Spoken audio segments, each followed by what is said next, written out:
While we're talking about the business, Brian, it is a really tough time for professional wrestlers because, as you know, as well as anybody who's ever worked in the business, you're pretty much an independent contractor. And that's a really nice term to say that, hey, you work pretty much day by day. And that was true back when you were with the World Wrestling Federation. You guys were not under contract. So if anybody can talk about what some of these guys are going through right now, you can. Sure, absolutely. And, Sean, it's kind of like I bought the independent contractor deal the whole time I was working for Vince. And then when I gave my notice before WrestleMania 5 and told Vince that I wanted to start my own business, and I was just tired of working 67 days in a row. I was married, 2 kids, 2 little boys, and I didn't get to really see him. I watched Jim Brunzell crying in Australia one time, just bawling because he couldn't see his daughter's graduation.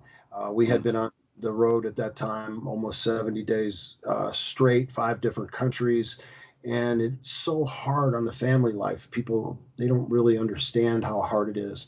We never had 401k plans. We never had, nobody taught money.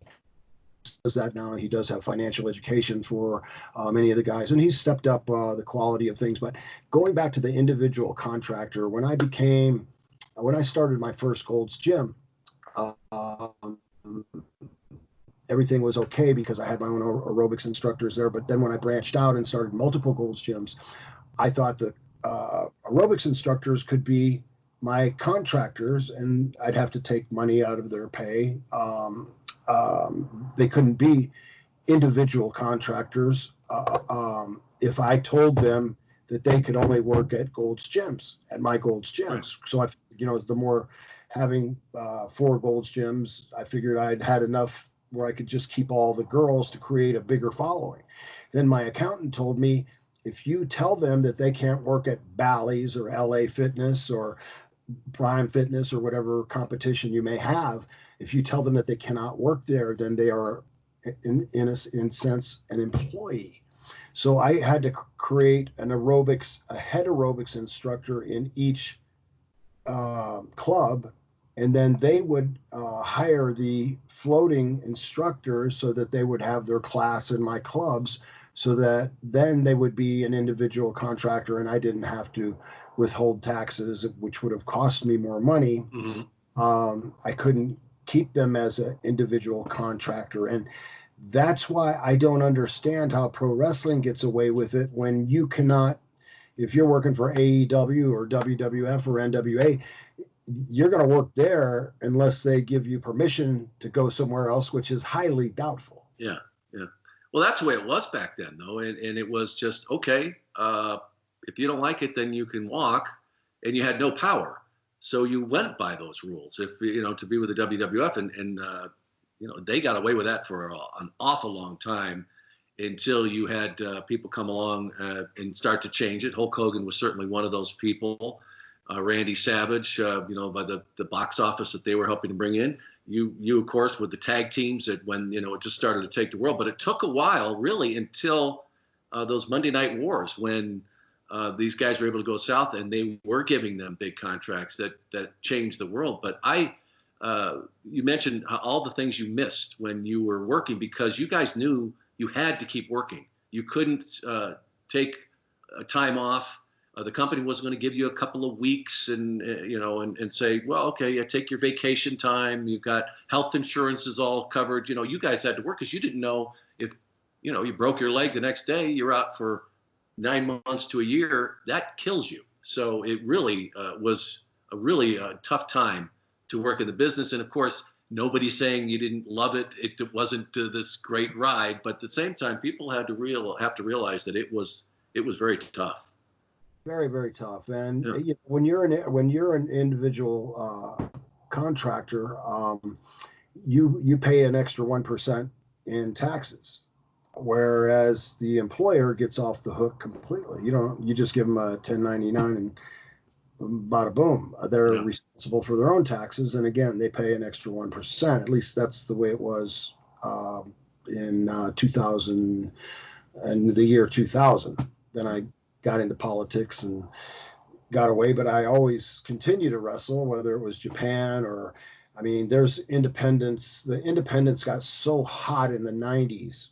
When I left Vince, 89, I had more bookings. Brunzell stayed for a while, but I was having more bookings in more places. And then finally Jimmy left, and I went to Russia with the Samoans and Bam Bam Bigelow, who did Curacao, Aruba, and Bonaire. Dick Worley promoted that. We'd go to Europe.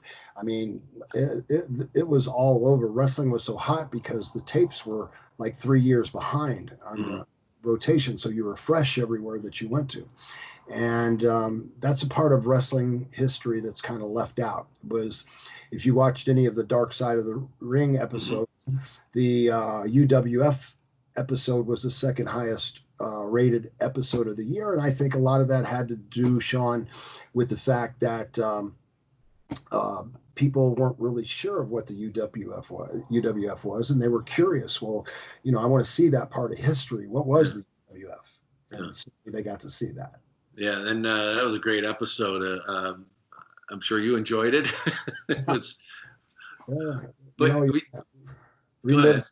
I relived some very interesting times. Herb Abrams was a very interesting person. Yeah, I think you had some of the best quotes in that whole documentary. Oh, well, thank you. I appreciate it.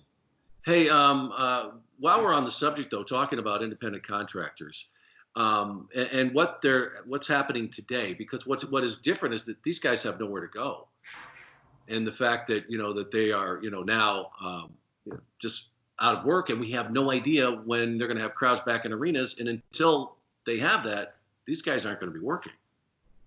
No, and that's a sad thing, and it's doubly sad to see businesses now. Like I live in Florida. So Florida was one of the last. Florida and Georgia were two of the last states to close and two of the first to open, and our C-19 rate has declined dramatically. So there's a lot of outside influence happening, and I think that I know that one of the Disney attractions are going to be opening very soon. Our bars and restaurants are open. They're supposed to be 50% capacity, and people, they're doing good business. And if you saw the employment rate today, they were predicting a loss of, I believe, 90 million jobs, and we gained 2.5 million jobs. Yeah. So never count America down, never count America out. And Americans are some of the most resilient people in the world. Yeah, absolutely. Wrestling will be back. Yeah, and in the meantime, these guys are doing whatever they can to work. Some of them have actually gone back to doing other jobs, and fortunately, some of them are still under contract and they're able to get some things done. But it is a really difficult time, and folks, when it does bounce back, they're really going to need you. And in the meantime, you can support them by buying their merchandise and going online and joining their Patreons and all of those, because these guys have families too.